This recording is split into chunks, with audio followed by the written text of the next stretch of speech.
And we are live. Good morning. Good morning. Good morning. Good morning. Welcome, welcome, welcome. Greetings, greetings, greetings on this 13th day of February, 2021. And we're here at the virtual assistant principal leadership academy. Welcome, welcome, welcome, welcome. Come on in. Let me see who's in here. Let me know if you've been with us for the entire 41 weeks. I see Donna Scherer Gantz here, Lakeisha Mabry, Priscilla Alexander, Demetrius Scott's here, Janine Wilkins is here, Hannah Taylor, Jennifer Gates, Christy Moore. I see Angela Rosales in the building. I see Anthony Russell, Michelle Bays, Tristan Cox, Ohio Girl Jones, my wife, Kimberly Broughton Kafele, Michael Moore, my brother. What's going on, sir? Melissa Jones, Chunu, Lamar Bagley, LSW Washington. Good to see you, Lamar Bagley, by the way. Henry Anderson, Yossi Fernandez. Now they going quick, y'all. Michael Benton is in the building. Otis Kitchen, Principal Kitchen is in the building. Eddie Ford is in the building. J.W. Robinson. Good morning, Brian Shaw. Good to see you again twice in 1 week. Champion Principal. Appreciate you checking in last night on that broadcast. I did see your name pop up. I think I saw it. Lori Revel, good to see you. Long time down there in Lexington. See, I still remember. Carl J is in the building. Tyshawn, where's his name? Brown is in the building. How many weeks you guys been here? Who's been rocking for 42 weeks? This is week 42. Who's been rocking for 41? And this makes the 42nd. We got Jessica Phillip, Ingrid Rito, Superintendent Finch is in the building, Linda Shea, Washington. I'm going to miss some of y'all because it's flying. I'm looking at 4 platforms at one time. Kate Sue Hayes is in the building. Dwayne Reed is in the building. Is this Dwayne from Chicago? I can't make it out. Let me know. Raquel Squall is in the building. Josh Tovar, Principal Tovar is in the building. Venice Lewis is in the building. Kimberly Wilson Daniel is in the building, taking great notes every week, committed to the process. Hey, Dwayne Reed is in the building from Chicago, man. Hey, look, y'all, you got to, if you don't know Dwayne Reed, I mean, he kind of took this national spotlight when he was, when he made this song, this song with his students in his school in Chicago. It was a rap. Dwayne Reed, you got to check him out if you don't know him. Everybody knows Dwayne, but if you don't know him, you need to know him, right? So Dwayne Reed, go to his Facebook page, go to his Twitter page, and get connected to him because he puts out some powerful information on a regular basis. That's Dwayne Reed. Good to see you this morning, sir. You made my day. We got Carla Lee J in the building. Allison with a whole bunch of numbers there is in the building. Who's been rocking since May when did we start this? May the 4th or May the 2nd? I can't remember. It's one of the two, but it was the first Saturday in May. I've gone there. It gets, Dwayne Reed said, "Teach Mr. Reed." So go to at Teach Mr. Reed at Twitter. You got to follow that young man, right? Because see, we got all the young people coming up now, right? Like people like myself and before me, you know, we kind of like laid our own foundation, and now you got the younger ones coming up, and that's one of them right there. Right, good stuff. Tiffany Curry's in the building. Aaron Packer, that's my guy. He's in the building. Joy Vanna Redmond is in the building. Melissa Jones is in the building. Stephanie Gooden is in the building. TB Summers is checked in. Hit that share button. Mrs. Yolanda McKinney is in the building out there holding it down in Little Rock, Arkansas. Maya Lama is in the building. Who's been rocking since May 2nd? TB Summers said May 2nd. Who's been rocking for 41 weeks? I mean, that's a long time to come on every week. But it's a long time for me. I mean, my God, 42 consecutive weeks. We're going all the way to 55, but we're not going to stop it. I'm just going to kind of transition because I got some other things I want to incorporate in here. Rodney Richardson is in the building May 2nd. We got Sharice Anderson. Hey, folks, it's almost 11. It is 11. Do me a favor before I get started. Hit that share button for me. hit that retweet button for me. We're on 4 platforms. We're on my Facebook page at Principal Kafele. We're on our Facebook page, the Virtual Assistant or Virtual AP Leadership Academy. We're on my Twitter page, which is at Principal Kafele, and we're on our Virtual AP Leadership Academy channel on YouTube. So you can watch any of those 4 platforms. So let's say, for example, because sometimes I hear they'll say it was a little fuzzy on my picture that week. Well, switch, right? If Facebook is pixelating or something, go to Twitter, go to YouTube, go wherever it's cleared, and particularly the audio. You know, the video don't matter. It's the audio, right? So look here, y'all. Keep it coming in. It's 11 o'clock. Hit the share button because there's somebody that needs to hear this message this morning. Hit the retweet button. There's someone out there that needs to hear this message this morning. But without further ado, good morning. Greetings. Welcome to week 42 of the Virtual Assistant Principal Leadership Academy, hosted by yours truly, Principal Kafele. Hey, y'all, like I say every Saturday for the past 41 weeks, I don't know about you. I think I might know about you, but I don't know about you. But if I could speak for me for a moment, I just want to let you know that I'm on fire. Y'all didn't hear me. You didn't hear me. Let me let you know one more time. I'm on fire. See, in other words, folks, I start off this way every Saturday because, you know, we all struggling right now. You know, there's good in our lives, but we all in our own separate individual ways. We're dealing with 2020, 2021, right? So whatever 2020 and 2021 brought me and bring me, I refuse. I want you to hear me. I refuse to allow it to extinguish or douse my fire. My fire is going to rage regardless, right? And I'm saying to you, you chose leadership, or you're aspiring to be a leader, or you're a teacher that just likes to check in, which is great, or you're superintendent leadership, assistant director, supervisor, whatever it is, your fire has got to be raging, right? It's got to be. So I'm on fire, and I hope you're on fire with me. Let's jump into it. I got my message of the morning. It's called Protecting Your Enthusiasm. Once again, protecting your enthusiasm. You notice for the past many weeks, I keep using this word, protecting your XYZ, right? So today, I think last week I said your optimism, but this week I'm saying your enthusiasm. Look here.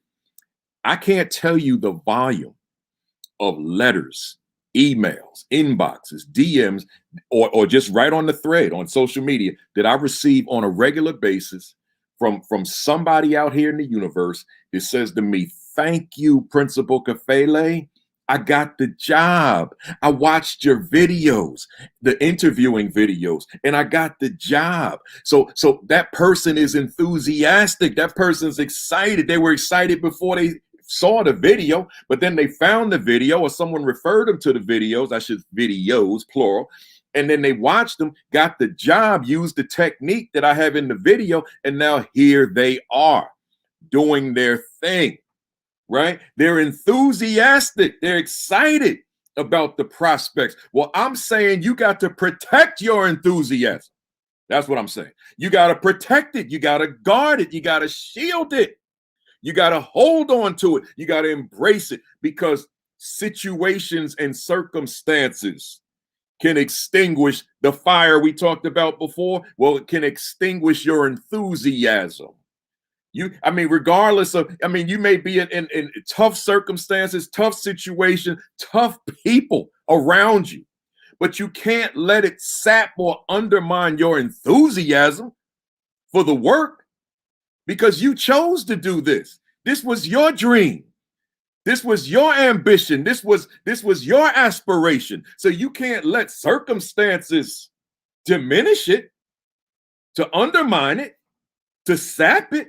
You still got to be enthusiastic about not only being in the space, but being phenomenal at what you do. being the best version of yourself at what you do.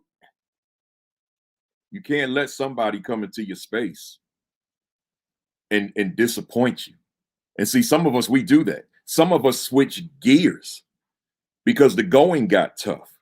Let me tell you something. I'm gonna get to my topic, but I feel like I need to say this. I remember when I wrote my first book in 1990 and published it in 91, self-published because nobody would publish it. I was an unknown author.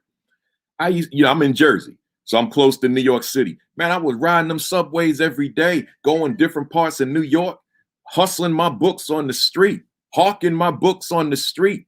It was cold. It's the winter. It's freezing outside, right? It's raining in the summer days. It's blazing hot in the summer days. But I'm going because I got a big picture dream. I got a big picture idea. But it started with this little $5 book. Where's that book at? Here it is. It started with this. A Black Parent's Handbook to Educating Your Children, little $5 book. Look how thin it is. And I'm all over New York, particularly Harlem on 125th Street. Hey, check out this new book. Hey, check out this new book. They don't know me, but I'm hustling, man, because I got this bigger picture dream idea. So I'm saying to you, you got to keep that enthusiasm, even though it's tough. Then I used to carry a cardboard box on my shoulder, walking around with this box, and then in my van, which I would park somewhere, more boxes, hoping nobody break in and steal them because they don't know what it is. So now I'm hustling. Check out the book. Check out the book. Check out the book. Getting them in these black bookstores because I was enthusiastic, but I had a bigger picture plan, like what I'm doing today. I saw that. It's 2021. I saw this in 1990, right? So I'm saying to you, that's the mindset you got to bring. That's the attitude that you got to bring, right? But you got to first protect your enthusiasm. You got to protect it, all right? I spent a little bit more time on the message. Y'all rock with me. I'm gonna go over. I'm gonna tell you right now, I'm going over 12 today, right? So just hang in there with me for a while. We got a lot to talk about, right? I got a word of the day. You know, a word of the week, word of the day. I got to decide what I'm going to call this. Am I going to call it the word of the week, word of the day? Let's call it the word of the week because we come on once a week, right? So word of the week today is read. I think that's an appropriate word. Read. Like I used to jump on the PA system at school, or when we do in-person convocation, and I say to my students every day, I wish one of them was on here right now, they'll tell you, every day you must read, read, read, read, and read. And when you finish reading, read some more. That was my sermon in the morning. Every morning as the principal, I get on that PA and yell into that microphone that you got to read. Well, I'm talking to administrators, somebody, and they might be on the thread. I was on the principal's leadership Facebook group this morning. And one of the principals asked for recommendations. How do you fit in time to read? You guys are recommending great books, but how do you fit in time to read? Well, I jumped on there and I told them what I thought. I said, look here, carve out 15 to 30 minutes of your 24 hours of uninterrupted reading, right? Just carve it out. 15 minutes, 20, 25, 30 minutes max of just uninterrupted reading, right? Just do that. And then you'll find that when you carve that in, that accumulates into 7 to 15 hours a month of reading, right? So when you look at it that way, if you do 15 to 30 minutes a day, that's 7.5 to 8 hours. 15 hours a month. That's a lot of reading, right? So that's a way. Of course, there are many other ways. But all I'm saying is you must read, read, read, read, read, and read. And then reinforce your reading with more reading. If someone checked in late, this is my microphone, right? So that's that. Let's get into it, y'all. I got, this the Assistant Principal Leadership Academy. These are the 2 books that accompany the academy. Now I've departed for February because I'm going heavy in Black History during February for at least 3 weeks and maybe the entire 4. I'm not sure yet. But these are the books. The Assistant Principal 50. You got to get this. Don't just rely on the videos. Got to get this as a quick read. I write them short because administrators are busy. So I don't write long books. I refuse. And the Aspiring Principal 50. Got to get them both. Go to Amazon.com and get them both, right? Subscribe to the Virtual AP Leadership Academy channel on YouTube. We got a lot coming. And like and follow the Virtual AP Leadership Academy Facebook page. I write a commentary every Sunday, which is beyond the broadcast. You got to get your hands on that. Go, if you haven't been on the page, like and follow and scroll back and get all those commentaries. Eventually, I'll put them all together into my blog page, but I'm not ready to do that yet. And then I got a couple more things here, y'all. And then I'm going to get into it. I promise you. Number one, two more things. Number one, I receive a lot of letters from folks looking for advice throughout the week.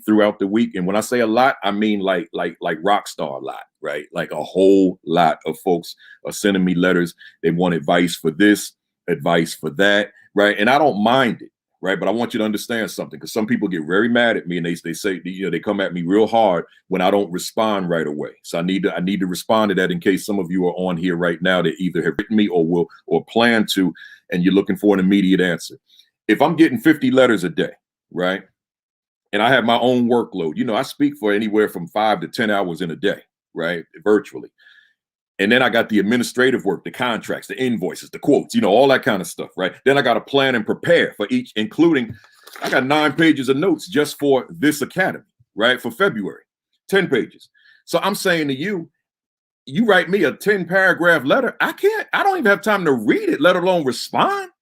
So don't get mad. That's why I make so many videos. Just watch the videos. But I can't read 50 letters because another 50 are coming tomorrow and another 50 are coming tomorrow. I can't read all that. It's not humanly possible. So don't write me back and say, oh, you're not who you say you are. I mean, come on. It's not possible. It's not realistic. So don't get mad at the brother. Just understand my life, right? Understand I do pour into a lot of people, but I can't do the impossible, right? So it's no disrespect if I don't get to your letter. It's just not humanly possible to get to every letter that comes my way, right? Enough said there. I got a lot to talk about. Let's jump into this. My topic is, what do I know? 50 things school leaders must know about Black history, part 1. Right. And last week, right after I finished this broadcast, I switched gears, changed clothes, and I made a video. I have a channel on YouTube called Message to Your Son / Message to Your Youth, to the Youth. But I checked, but it comes under the name Principal Kafele. So if you go to YouTube and type in Principal Kafele, that channel will appear. It's like well over 200 videos that I've made for young people since around 2013. Right. So, but I got away from it. I started just focusing on the adults and I got away from it. Well, I made a video last Saturday, right after I finished this broadcast, called 5 Black Inventors That You Must Know. And it got a lot of views, about 700 something views over the week. And that's a good thing. I'm going to do another one today. So what I want to ask you to do after the broadcast, subscribe to that channel, Principal Kafele. That's my youth channel. Those are videos for the young people. You can show them in your classrooms, in your schools, your auditorium, on virtually, whatever it is. But I have a youth channel of over 200, it's about 230 videos.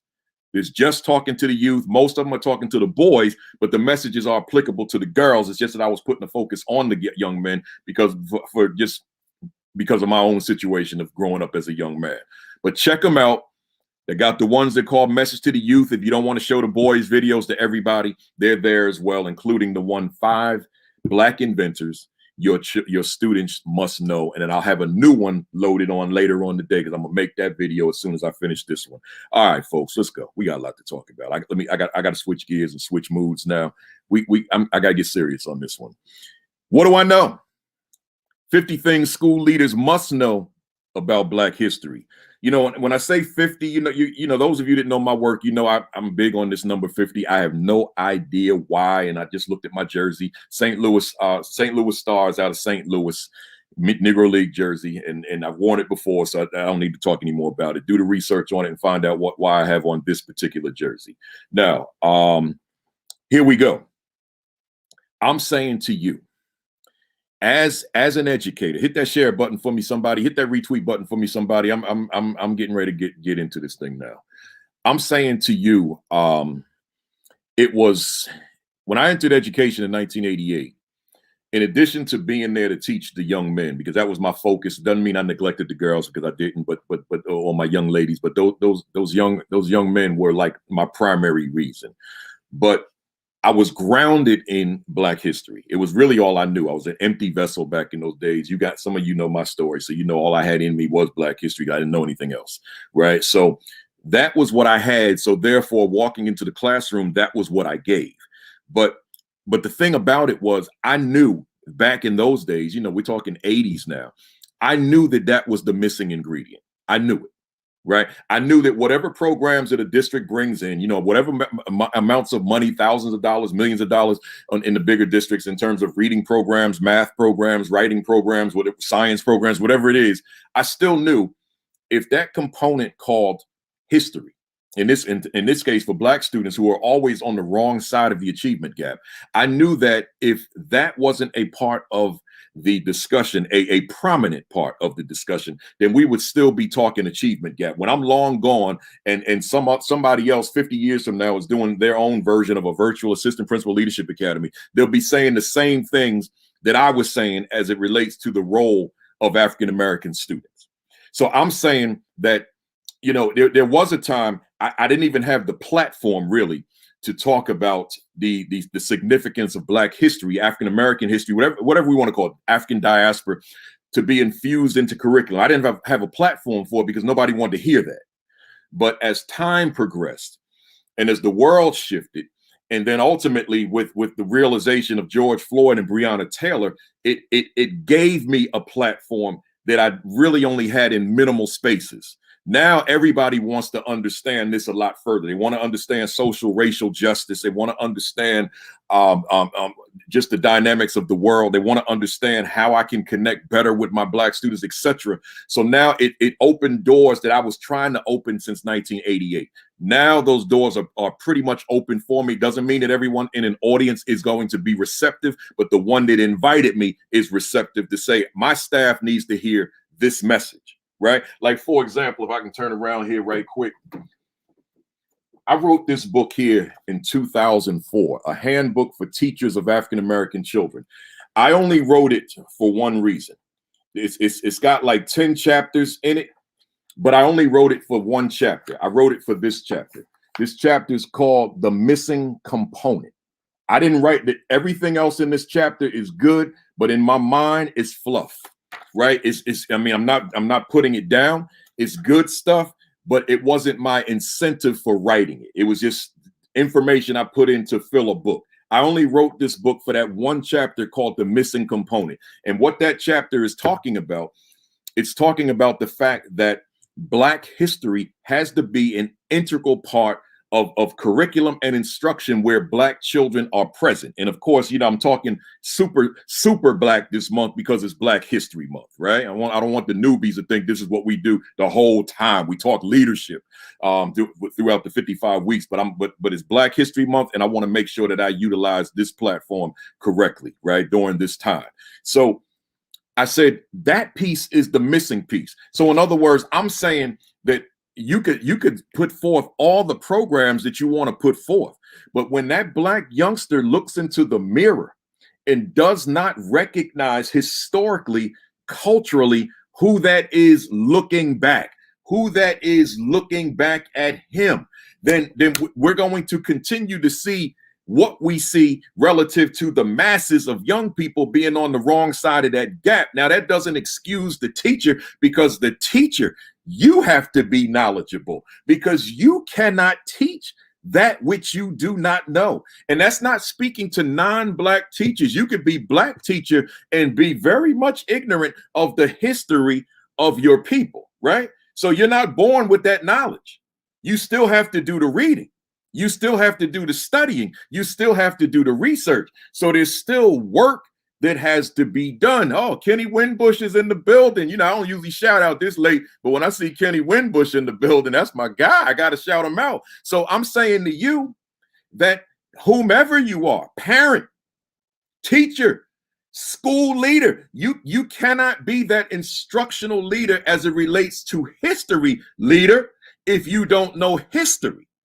So I won't do a repeat of last week's lesson. You go back and check out last week's lesson. Man, we got all these East Orange people, Lynette Joyner. I see you out there. I'm not doing shout outs, y'all, but it's like special people jumping on here, right? So they work with me over the years. That's what I mean by special. So here I'm saying to you, you got to engage in the reading. I don't care what your capacity, superintendent, board member, assistant superintendent, principal, director, supervisor, teacher, paraprofessional, coach, whatever you are, your instructional coach, teacher, leader, you have to know the missing component. Because see, that's the piece that's missing, and we're going to get into why it's missing in this particular lesson. I told you I'm going past 12 today. So tell your friends and family and the chores you got to do. Say, look, I got to roll with Principal Kafele for a little while. I'll be with you as soon as he's done.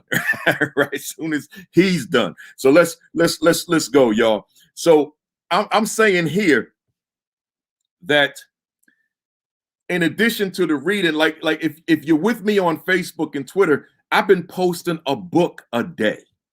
I just pulled from my library. I've been posting a book a day. Today, Philosophy and Opinions of Marcus Garvey. You got to read this stuff. Don't just like it or don't just look at it and keep moving, right? Buy it. Just go right to Amazon or wherever you buy your books and purchase it. Right, because I'm not putting these books on here to impress somebody to say, look what I've read. That's not what that's about. Those books are being posted every single day to say to somebody who comes across the page, oh, Kafele's recommending this book here. I need to read this. That's what that's saying. All right. So make sure if you haven't been seeing them, scroll back. I've been posting a book since February 1st, and I'll do it until the 28th. Just scroll back and see what I'm posting. And one of the things I'm doing this year, beyond what I've done in past years, because this is not new for me, I've been doing this for a long time. I've been putting some of my more controversial books out there. Like in the past, I wasn't doing it because I know that people's going to get scared, or some people just not going to read, or some people, oh man, I don't like when he.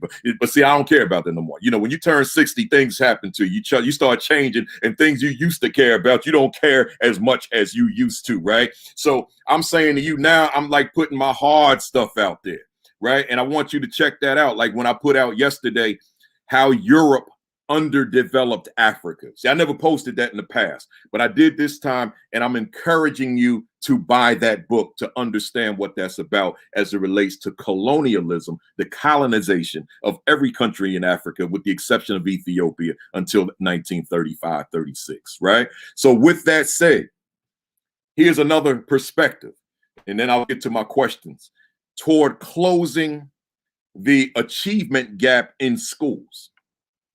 Right, the teaching of history is crucial, but by the same token, toward understanding social and racial justice, right? Toward understanding social and racial justice in the 21st century. You have to, you can't just get the book on racism, systemic racism, anti-racism, all those kinds of books. You can't stop there. Get them, but you can't stop there, because if you're reading that, it's breaking down racism, the tenets of racism, what racism is, but you have not studied the history of racism, then you're not going to really understand what you read. See, you have to read the book that goes back to the origins. So in this case, I'm saying the origins of Black people in America. So as you go back and read books, and I'm gonna show you a book right now. As you go back and read books that take you through the 4 centuries of the 1600s, the 1700s, the 1800s, the 1900s, all the way to 2021. And for me, somebody could debate me on this offline or later. But I'm gonna stand on my position. This is the book right here.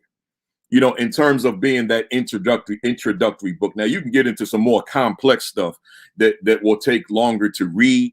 But I mean, if you want to like read something and gain an understanding, this very readable, Before the Mayflower by Lerone Bennett Jr. I mean, it's got some pages to it. Don't get me wrong. But and when you order it, the cover's gonna look different. This is an old copy. But Before the Mayflower by Lerone Bennett Jr., this is the one. It starts you off in Africa, and then it'll bring you to America in 1619, all the way up to when he stopped writing it somewhere in the late 60s, right? Then you could pick up from there anywhere. But you gotta understand what got us here.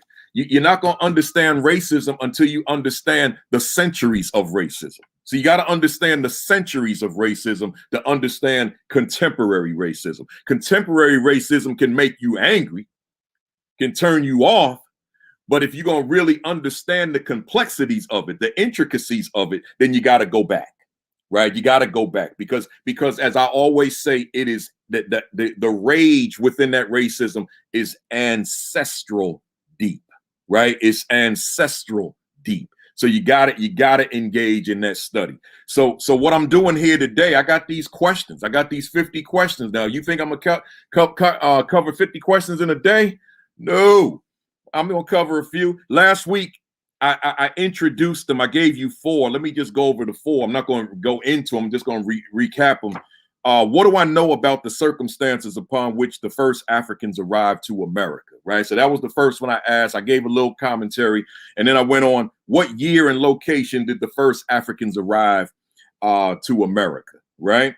And then I went on and gave a little commentary on that. Then I went on and said, what do I know about Black participation in the Revolutionary War? And I went on and gave some commentary, but I feel my spirit is saying, give that commentary once again, right? So let me just give you that commentary one more time.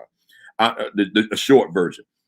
You got two sides fighting. You got the colonies and you got Britain, right? So the colonies fighting for the independence from England, right? Well, the way it was taught to me gave the impression that it was white people fighting against white people. That's the way it was taught to me. So you got white. And then within that, I was taught that African Americans were enslaved, right? I never used the word were slaves, right? That's demeaning. Enslaved, captives, right? So here I'm taught Black people were enslaved, and then you got white people on the colony side, white people on the British side fighting one another. So then over the years, then I read independently and I discover that that's not true. Yes, there were white people fighting on both sides, but on the continental side, there were anywhere between 5,000 to 9,000 Black people fighting for America's independence from England who were promised their own freedom. So now a deal is struck. Fight on the side of the colonies and you'll be freed at the conclusion of the war. Well, we know that did not happen for most, because for 87 additional years, they were enslaved until the Emancipation Proclamation, which we also going to give some clarity to that later on. But then on the British side, they too had captives who they enslaved. They had over 20,000 Black people fighting in their troops. And once again, freedom did not occur, right? So there's got to be a rewrite of that history, because I want the children, see, at the end of the day, we're talking about children. And I want the children to understand that Revolutionary War has cultural relevance to them as well, because you have Black people fighting on both sides. But they were given the promise of freedom, and freedom did not happen. Right? So that may have changed somebody's world that's watching this morning. You may be sitting there like 9,000. You might be sitting there like 1. I didn't even know 1 for it. And not only did they fight, but you have many that distinguished themselves. I'm already going longer on this than I planned. That distinguished themselves, like Peter Salem and Salem Poor, who distinguished themselves in battle, and so many more. So when you think about the 4th of July this coming summer, for those that this may be new information, don't get so turned off that this ain't got nothing to do with me. I mean, I hear that with folks in the African American community, and myself included, until I start thinking about the fact, but there were Black people who risked their lives, who were fighting for not only the freedom of a country, but fighting for freedom of themselves. Can never lose sight of that. right? I said last week, Black people are uniquely American because we're the only group in this country who came here involuntarily, right? So the Native Americans who were here, and then that population, the millions who came here involuntarily. Can never forget that, and then fought in that war on both sides, right? Enough said there, because I'm just recapping last week. And then lastly, last week I said, what do I know about the Middle Passage? And we talked about that. We talked about the Atlantic Ocean being just a huge, vast cemetery, graveyard, millions. I want you to hear me. And anybody that checked on here and you were looking for, this kind of content, and now you thinking, I don't need this week. No, what I'm talking about today is a lot more important than anything that's in this book. So I want you to hang in there with me. Right? So I told you last week, I guess I'll repeat myself. When I fly over that Atlantic Ocean, or when I'm in a boat on that Atlantic Ocean, man, it's uncomfortable, man. It's eerie. I mean, it's downright eerie. Because there are millions. Like the estimate is between anywhere from 10 million to 100 million skeletons that are in that ocean, right? Yeah. Let me say that number again for somebody who said, what did he say? Anywhere from 10 million to 100 million that did not make it to the shores of America, that did not make it to the Caribbean islands, that did not make it to Central and South America, right? That did not make it to North America, right? 10 to 100 million skeletons, bones of the ancestors in that Atlantic Ocean, right? That did not make it for a variety of different reasons, whether it be because they died on board, whether it be because they committed suicide, whether it be because adults threw their own children over so they wouldn't have to come over there. I mean, we can go on and on, right? But as leader, because I don't want to lose sight of the purpose of me even doing this, you have to know this. You got children in your schools. You got Black children, but you got white children, Latinx children. You got Asian descent children. You got children in your school that need to be told the truth about American history. I don't even have to say African American history, about American history, right? So that was last week. Let's get to this week. Kim Wilson Daniel is out there taking notes at Kim Wilson Daniel on Facebook, on Twitter, at Kimberly Wilson Daniel on Facebook. And I just got a bunch of questions. I don't know how many, because I don't know what I'm gonna stop at. But every question is prefaced with the words, what do I know? Right? What do I know? I'm saying there's a zillion things you should know. I just reduced it to 50 for the sake of trying to stay as concise as I can with this broadcast. So we'll call this question number 5, right?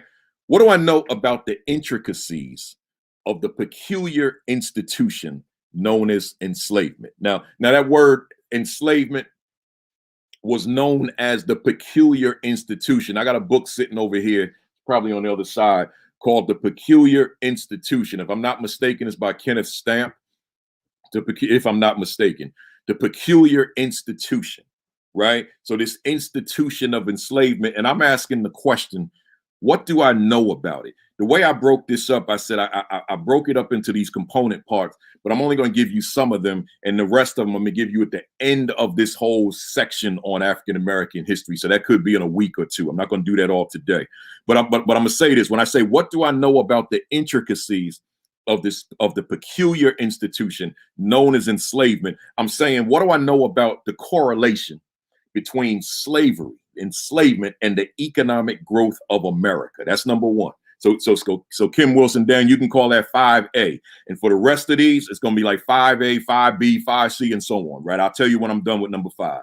So what do I know about the correlation between enslavement and the economic growth of America, the profitability of unpaid labor? So if those of you that keep up with me on social media, you saw this post I wrote, and I'm gonna reiterate it. I'm gonna summarize it this way. Imagine that you own. Matter of fact, hit that share button. Somebody hit that retweet button for me. Somebody is someone out there that thinks they know African-American history because they can tell you what day Rosa Parks decided to stay seated in her seat, or because they know something about the I Have a Dream speech by Dr. King, or they know something about Mary McLeod Bethune, right? No, there's so much more to know. Hit the retweet button, hit the share button, so that we can get them in here, so we can talk about these things. Because as a leader, you cannot be ignorant of this information. I'm not doing a history lesson, by the way. I'm giving you some points, some areas that you just need to know, need to embrace, need to know them as if you lived in that era, right? So here, when I talk about the correlation between enslavement and the economic growth of America, imagine you opened up a business, like you started your own company, your own business, and you hired 10 people, right? And now these 10 people that you hired, you're not going to pay them. And you're able to pull that off for whatever the reason. So you're not going to pay them. No salary, no benefits, no overtime, no nothing. They just work for you. Well, guess what? You're going to make more money than someone who's paying their employees. And so now you've got all this extra profit, this excess profit, because you're not paying your workers. So now you can take that money and reinvest it into the business. And now you can go on into the next week. Nobody gets paid. You making money on your service or your product. Now you reinvest it. You reinvest it. You reinvest it. Well, it's growing. It's growing. It's growing. It's growing until it's some mega company, right? So now I'm saying here, it's 2021. For those of you that may not know this, there are insurance companies, and I'm talking about major insurance companies. I'm not going to drop names on a live video, but there are major insurance companies in America that may be insuring you in real time at this time, whose origins are in insuring the slave trade, the captives, right? So they started there. They started in the period of enslavement, right? So putting insurance policies on the property that the slave owners own, meaning African people. These companies started during that period in the 16, 17, 1800s, and now here they are, these big major corporations, insurance companies who had their start during the time of enslavement. You have banks that financed it through loans, who started during slavery. And to this day, this might be your bank, your friendly bank you walk into, and somebody greets you at the door with a smile and a donut and a cup of coffee. Well, its origins are during the enslavement period. And then there are other major industries in America, in terms of corporate America, where those various different companies within various different industries had their origins during enslavement. I'm saying to you, a lot of times when those of us who are not informed, when we think about enslavement, we're thinking about people and getting hit with a whip and that type of thing, but don't understand the economic variables. Right? Got to understand that too. I'm saying that as a school leader, as an aspiring principal, as an assistant principal, as a principal, and all the way to superintendent, you got to look at what's being taught in your classrooms. And as you look at what's being taught, as you look at what that curriculum says, you might have to breathe life into the curriculum and ensure that the story is being told. We're always saying is that American history is taught truthfully, honestly, and in earnest. That's all I'm saying, right? So what do I know about the correlation between enslavement and the economic growth of America? This country grew at exponential speed because the profits that were being made were being reinvested because the labor was unpaid. The labor had been reduced to property and chattel and was not considered human beings as written in the Constitution, the 3/5 clause, right? So now any business is going to grow, any industry is going to grow if you don't have to pay the labor, because now you have money to reinvest. You have to look at it that way. But more so, your children need to be informed. Let's keep moving. What do I know? And I'm still in number 5, so call this 5B. What do I know about the methods of capture? Right? And I'm not going to go into that. I just want to, some of these I'm going to go into, others I'm just going to kind of talk about and encourage you to do your independent research. So what do I know about the methods of capture? Next, what do I know about the impact of capture on African lives, civilizations, and culture? Oh, man. I mean, you think about millions of people being brought from the interior and the coastline of Africa out of their communities and into America, and the devastating impact that could have on a society, right? What do I know about the Middle Passage, which I talked about before? Next, what do I know about the workload of the enslaved? You know, it's every time I hear somebody, and I guess even when I complain about it myself, when I hear people complaining about the volume of their work, people who are employed, and they complain about the volume of the work that they have to do on a regular basis, right? Man, you know, I say, have you ever considered the workload of those who were enslaved in America? Have you even thought about it? Imagine that your entire existence until you die is in the morning when you wake up, you work in those fields or wherever until the sun sets, right? And then the next day you go back and do the same thing, and that's all you do. As Malcolm would say, from sun up to sundown, right? That's all you do. There's no bigger picture goal that I'm working for. This is your existence. I'm property. I'm owned by a master. So I wake up in the morning and I go to the fields, I go to wherever, and I work until I die. See? So when I hear someone, oh man, I'm overworked. Yeah, I understand it and I can appreciate it. But don't you ever lose sight of the fact that that sun up to sundown, those workers is what got you here in the first place, right? Because we're only here because they survived. And had they not survived, we're not here to talk about it, right? So there's a correlation there between their survival and our ability to do whatever it is that we do with our lives, right? So the workload. Next, what do I know about the methods of breaking the spirits and punishment of the enslaved towards submission, which was called seasoning, right? I'm just going to give you this quick list. I was going to leave this for later, but let me just read it real quick without commentary.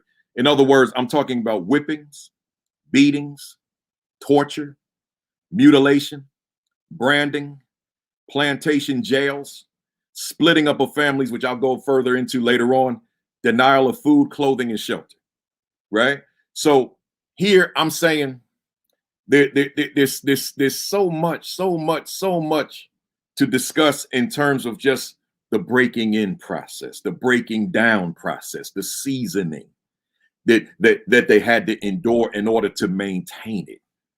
Because in order to make, I mean, because if you got someone who's free will, you're not going to be able to keep them a slave. You can ask Frederick Douglass about that. You can ask Harriet Tubman about that. You could ask Nat Turner, Denmark Vesey, Gabriel Prosser, and so many others about that. But if you could break them, then you got them.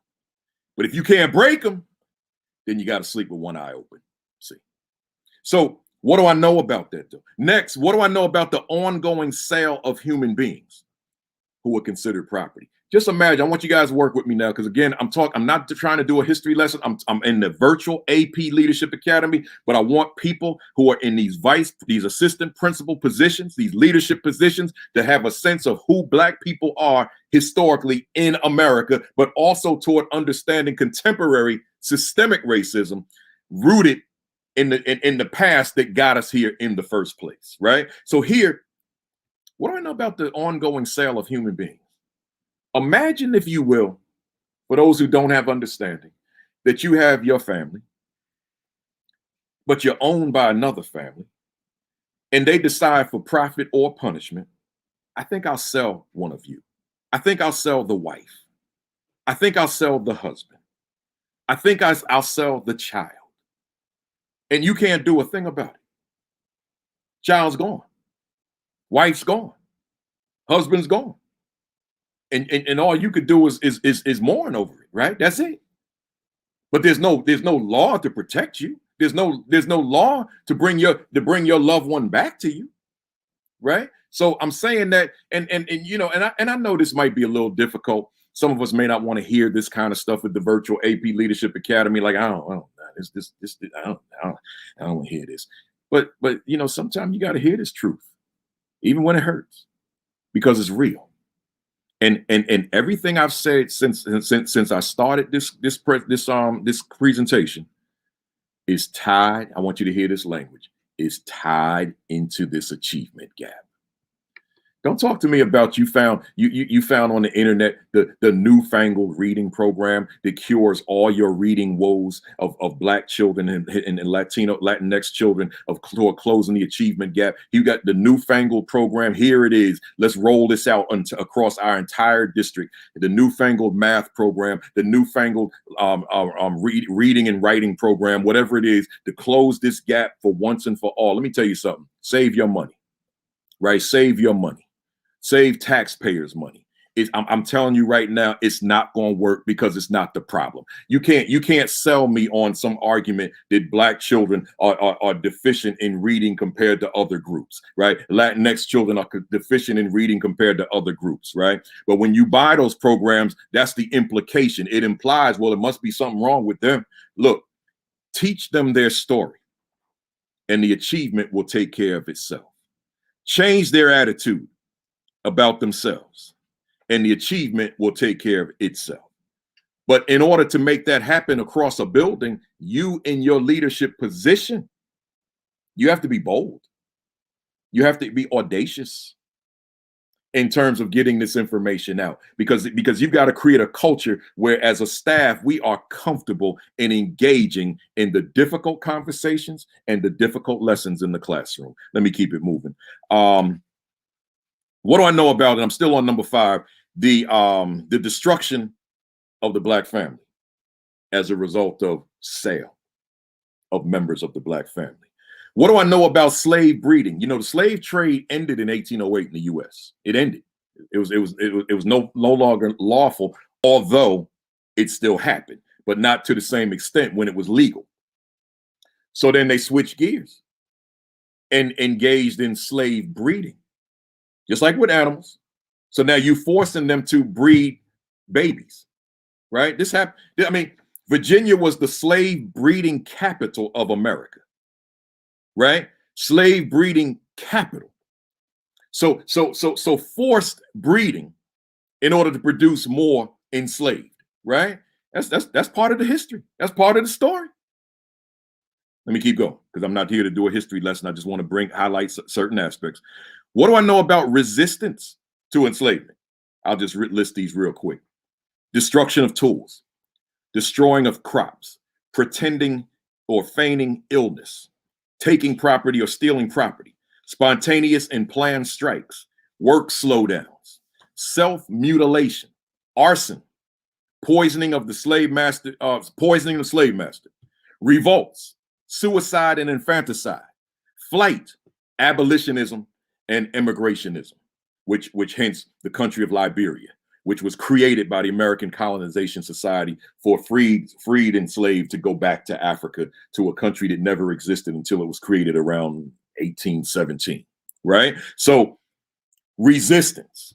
And then lastly, under number 5, the impact of 17th, 18th, and 19th century enslavement on the African-American community in 2021. We could speak from today until next year on February 13th and still not have exhausted that topic in terms of the impact of it all on the African-American community today, right? It's a lot there. So as I move on to the next one's number 6, I bring all this up again because, leader, this is a part of your responsibility. I don't care what they said in grad school, or better yet, what they did not say in grad school. If you got Black children in that school, you need to be conversant in their history to ensure that their history is a part of the story, right? But in addition to that, as I said many minutes ago, you also have to be conversant toward bridging the gap between social racial justice issues of today and the past that got us to this point. It matters, right? So let's keep it moving.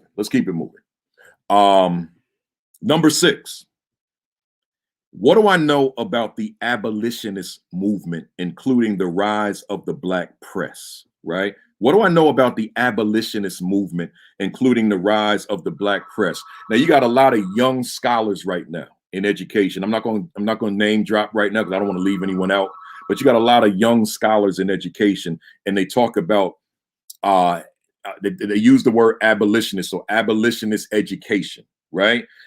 Freedom, education.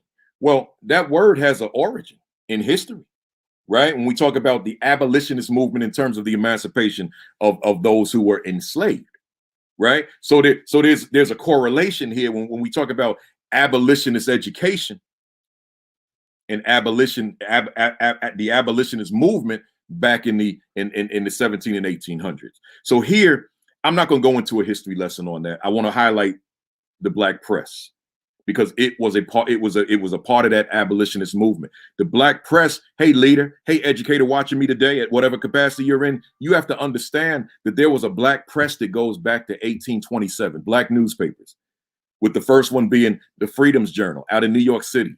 It was owned and operated, black owned and operated by John Russwurm and Samuel E. Cornish, right? Two black men that created this newspaper as a tool to advocate for the emancipation, the freedom of black people, right? And then other papers came along the way, including Frederick Douglass had his own, the North Star, which evolved into Frederick Douglass paper, Frederick Douglass paper, which is what he called it after he changed the name from the North Star. But then many others, so that by the start of the Civil War, there were well over 40 different black owned and operated newspapers that were advocating for the freedom of black people throughout the country. See, so the power and the significance of the black press, right? It starts back in the 1800s, again, with the Freedom's Journal. Number 7, what do I know about the Dred Scott decision? Oh, man. Let me tell you something, folks. And I'm wearing St. Louis today, right? St. Louis Stars, Dred Scott out of St. Louis, one of the most important cases in Supreme Court history, 1857, that ruled no black man has rights that have to be respected by a white man, right? That are bound to be respected by a white man. Here's a man who was enslaved, but his own in Missouri, but his owner moved to Illinois, which was a free state, and then moved, because he's in the military, so he moved to Illinois. Then he moved to Wisconsin, which was also a free territory, and then moved back to Missouri. But Dred Scott, who married while they were out in Illinois, in his mind, I should be free because you took me to a free state. So he sued for his freedom. He won in Missouri State Court, but it was overturned in Missouri Supreme Court, went all the way to U.S. Supreme Court in 1857, and they ruled that no black person, free nor slave, could be a citizen of America. So therefore, he was brought back into slavery.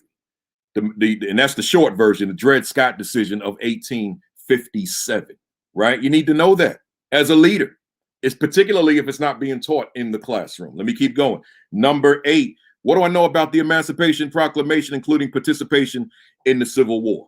Well, one of the things you need to know about the Emancipation Proclamation, if we're going to be honest with history and as it relates to our children and having constructive conversations with staff, is that the Emancipation Proclamation really didn't free anybody. Because the Emancipation Proclamation, as it related to the southern states, the North with Abraham Lincoln, the Union, did not have jurisdiction over the South, right? So they couldn't free them. And then the ones in the North who they could free, they didn't free, given that with the stipulation they would fight on the side of the Union. So that included the border states of Maryland, Missouri, Kentucky, Delaware, and what became West Virginia. So because they sided with the Union, they could maintain enslavement. So therefore, the emancipation freed nobody. So the Southern enslaved, they just escaped, but they weren't free because the Confederacy was his own country. So they escaped, came and fought on the side of the Union, which was losing, turned the tides 200,000 strong, and now the North goes on and wins the war. That's the simplified version, but I'm sharing it with you so for your black children to understand that the Civil War has relevance to them relative to being black people, not just in terms of it ultimately ending slavery, but by the fact that 200,000 of them served as soldiers, as scouts, as nurses, as aides. They played prominent roles in that war. And you got black students sitting in your classrooms that do not know that. You've got white students sitting in your classrooms that do not know that. You've got students across racial ethnic groups sitting in your schools, in your classrooms that thought that this Civil War was fought between white men in the South against white men in the North, not realizing the huge number, 200,000 plus, that fought on the side of the North or the Union. Your children need to know that, but they can't know it if you don't know it, right? If it's in a textbook and we're going to cover that, fine, it'll be there. But my hope is that although it's there, is that it's taught with passion, that youngster can relate to it as that youngster hears it, that youngster ultimately can identify with it. Like, oh, I don't care how young they are either. Like, oh, you mean America, the Union's war against the South? My people fought in that war and helped to win it? Yeah, they played a major role because the Union was losing until they came on board, right? Number 9. What do I know about Juneteenth? Now we heard about Juneteenth last summer, many of us, but June 19th, when the African Americans who were enslaved in Galveston, Texas, were finally informed on June 19th, 1865, after the Civil War had ended, right? That two and a half months after the Civil War had ended, that they had gained their freedom. They didn't know, right? They weren't informed. So beginning the following year, 1866, the Juneteenth celebrations began. Juneteenth is not something that came about in the 19th and 20th century, right? I mean, in the 20th century. Juneteenth celebrations began in 1866 in the 19th century, and they have gone on since then without any breaks in between, right? Let me keep going. Number 10. What do I know about the Black Codes? These were these laws that were enacted after the emancipation, after the Civil War had ended, to limit the freedom of Black people. Because see, here you got people who were freed, but what were they going to do? They don't have homes to go to. They don't have jobs to go to. And then you had these codes to limit their freedom. So under the Black Codes, many states required Black people to sign these yearly labor contracts, right? And if they refused, they risked being arrested. So you had to sign a labor contract when you weren't even guaranteed labor. And if they didn't sign, then they were subject to arrest, beatings, fines, and forced into unpaid labor, right? Black Codes. Number 11. Here's what a lot of people don't realize. The Emancipation Proclamation did not end slavery. The 13th Amendment of the Constitution is what ended slavery in 1865, right? The 13th Amendment, but see, when you talk about the 13th Amendment, you got to talk about the 14th and the 15th, because the 14th Amendment in 1868 is the amendment that made Black people citizens of America. So prior to, as I said with Dred Scott, Black people not considered citizens, they're considered property. Chattel, right? Not human, right? So, slavery in America was a whole dehumanization process, so subhuman. The 14th Amendment said they're citizens, and the 15th Amendment gave them the right to vote, but it turned out not to be universal. So I'm only going to give a few more, then I'm going to end. Number 15. What do I know? No, I'm sorry. Number 12. What do I know about the 14th Amendment? And then number 13, what do I know about the 15th Amendment? And I just went on and lumped them together for you. But then number 14, what do I know about the reason for HBCUs? Hit that share button for me, somebody. Hit that retweet button for me, somebody. Folks leaving at 12 o'clock, but I want y'all to hang in here with me. I'm only going to take a few more minutes. What do I know about HBCUs in terms of the history, historically Black colleges and universities? Well, you had to have them. because the mainstream universities were not going to start accepting black people. So universities had to be created for black people to be able to attend. But the first two universities were created before slavery even ended, starting with Cheney State in 1837 in Pennsylvania, and then Lincoln College, which became Lincoln University in 1854. They weren't even called HBCUs, historically black colleges and university. That's a title that came on much later, but you had to create these schools. So for someone that may be watching right now and you heard of HBCUs, but you may not know why they were created. They were created because black people couldn't go to colleges. They couldn't go to those mainstream colleges, couldn't go to the University of so-and-so. So they had to create colleges where black people could go and receive higher education. As a school leader, you have to know that. As a school leader of a staff, your teachers have to be armed with that information. It's non-negotiable, right? It is absolutely non-negotiable, right? Let's keep it moving. What do I know about the reason for the Freedmen's Bureau? It's a bureau created by the government because black people didn't have food, clothing, and shelter. They were set free, but where do I go? So now you have the Freedmen's Bureau to assist them with the transition of now emancipation. Because I'm free, but like, okay, whose house can I go to stay?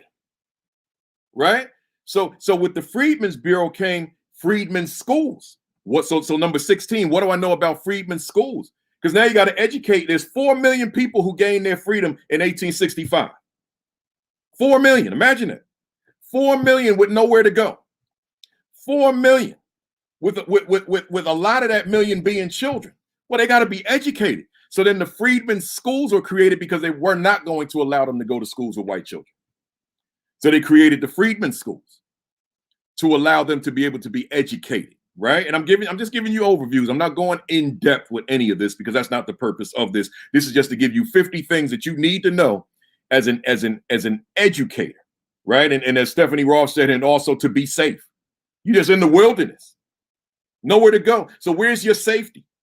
Because it's easy to snatch you back up and force you right back into slavery as an unpaid laborer, right? So let's keep it moving. Number 17. What do I know about the intricacies of reconstruction? Oh man, I need y'all give me like 10 hours on this one, right? The intricacies of reconstruction.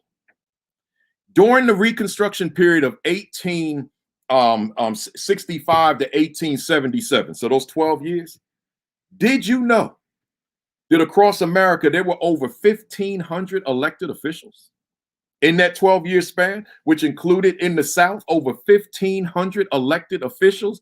You guys need to know this. Listen, I'll get back to this, but right now there's another component that you need to know. You got black children sitting in your schools and they on the wrong side of the achievement gap, and you scratching your head wondering, well, how are we going to close this achievement gap? And you pointing at poverty, and you pointing at issues in the community, and issues in the family, and issues in the home. But here's what you're not looking at. You're not pointing at the lack of an understanding of the youngster's past relative to his history, relative to her history and culture. See, got to know that too.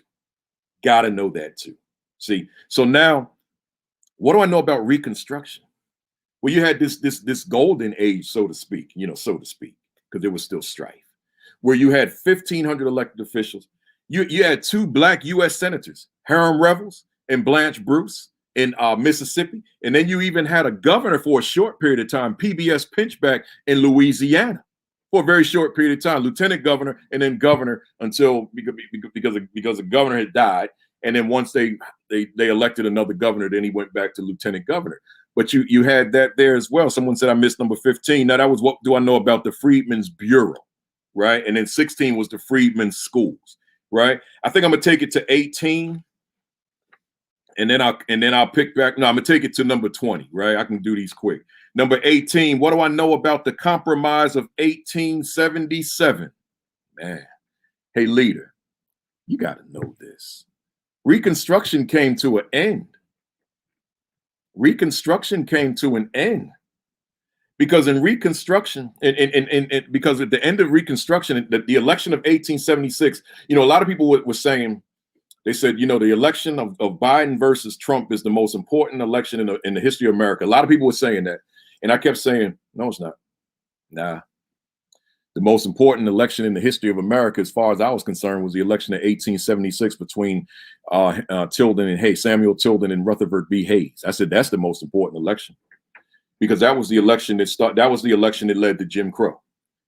The election, that's the election that led to segregation. That's the election that almost that virtually went back to slavery, right? Because here you had Samuel Tilden, who was the Democrat, who was losing by one electoral vote.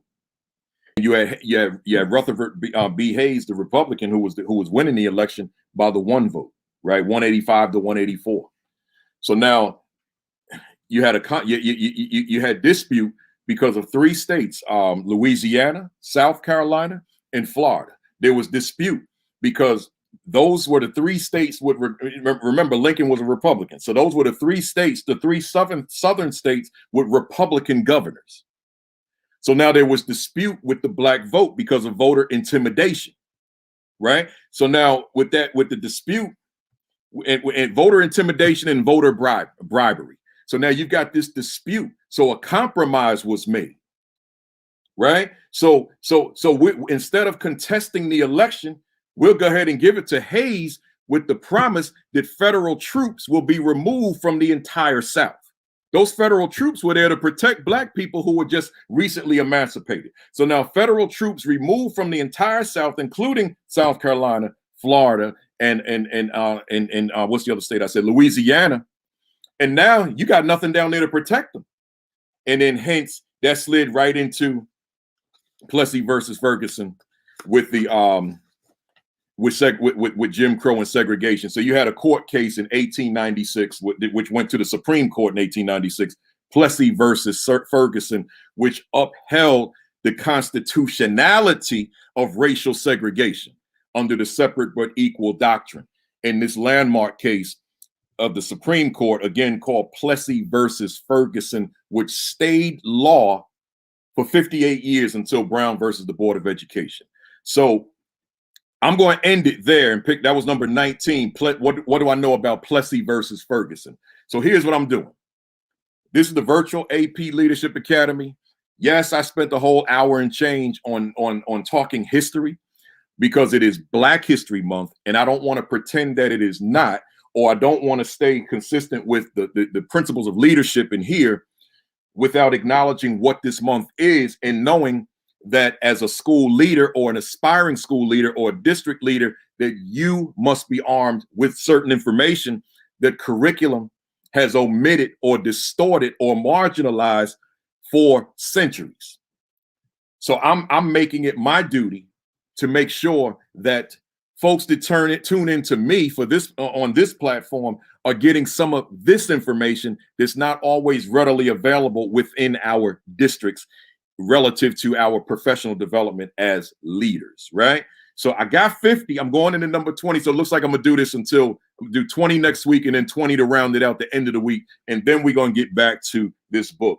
But when I get back to this book, when I get back to what we were doing normally, the first thing I'm gonna do in March, the first Saturday in March, I'm gonna do a whole segment on just preparing for the principal interview. Now I know I got YouTube videos that talk about that, but those are 4 years old, and I got so much new I want to put on there. So mark your calendars. The first Saturday in March, I'm doing a whole segment. Whatever length it takes. I'm not going to break it up into part 1 and 2. If it takes me 2 hours, I'm gonna stay on 2 hours. But I'm gonna do a whole video talking about how to prepare for the principal job interview. Right. But for next week and the week after, for the rest of February, I want to stay with this theme of what do I know? 50 things in Black history that school leaders, capital letters, must know. So with that said, let's close it out, but let me do it right. I'm gonna still hold these up. Get yourself a copy, folks. Even though I'm not covering this, still get yourself a copy because there's so much valuable information in here. Subscribe to my virtual AP Leadership Academy channel. But I got another channel I want you to start subscribing to, because when I start my new broadcast in May to coincide with my new book, The Equity and Social Justice Education 50, I'm going to be using a different channel. I'm going to be using my Principal Kafele Speaks to Educators channel. So start subscribing to that now, because I still put videos on there. And then also that youth channel called Principal Kafele, or you can put Message to Your Son. It'll come up either way. Subscribe to that, because I'm getting ready to make a video for that on Black Inventors, the second one, in about 30 minutes, right? So check that out. And then also like and follow my virtual AP Leadership Academy Facebook page. So there's a lot there. But we're going to keep it rolling. Look here, y'all. I appreciate you being here. Want you guys to keep your exercise up, keep your diet right, as I'm trying to do. It's not easy, but I'm trying. But keep it going. Keep your mask on. Regardless of how ridiculous and uncomfortable it may feel or ridiculous it may look, just keep it on so that we can do our part, staying 6 feet apart, washing your hands, so that we can do our part to put the virus behind us so that we can get back into the buildings, right? So with that said, you all have a great week, an extraordinary week. Have your best week yet. Peace. Peace. Thumbs up. And then we cock that fist way back and we count to 3. 1, 2, 3. Bam! Appreciate you all being here. I'll see you next Saturday at 11 o'clock Eastern. Tell a friend, tell a colleague to be here. 10:55 on time.